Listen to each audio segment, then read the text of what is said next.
Biden claimed his crippling tax hikes and spending cost zero as inflation snowballed.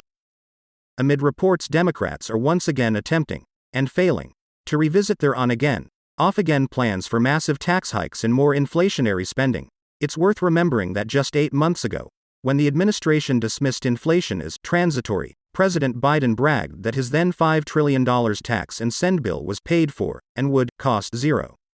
With Bidenflation accelerating, the majority of working families' paychecks unable to keep up with rising costs, and Main Street scrambling to fill a near-record high job openings, Democrats would have made things even worse. But that won't stop them from trying again. No wonder 85% of Americans believe the U.S. will be in recession within the next year. Bottom line. President Biden is without a plan to address inflation, and Democrats' so-called solutions would only make matters worse. Key takeaways. Democrats fueled the inflation fire. Analysis confirms that inflation has increased since the day President Biden took office in January 2021, and began its rise to the fastest rate in 40 years the month directly after Democrats rammed through their partisan $2 trillion so-called COVID stimulus in March 2021.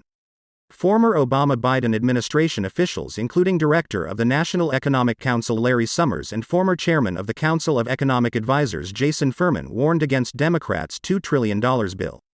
The Treasury Department is disputing new reports that officials lobbied privately to cut the price tag of the administration's nearly $2 trillion COVID stimulus by a third due to inflation concerns. Analysis from the San Francisco Federal Reserve finds that U.S. core inflation is higher than other nations, and attributes a part of it to the $2 trillion stimulus. These findings were echoed in a report from the nonpartisan Congressional Budget Office, CBO. The St. Louis Fed found that had states across the country ended unemployment bonuses, employment would have increased by 1.6 million jobs, bolstering our economic recovery.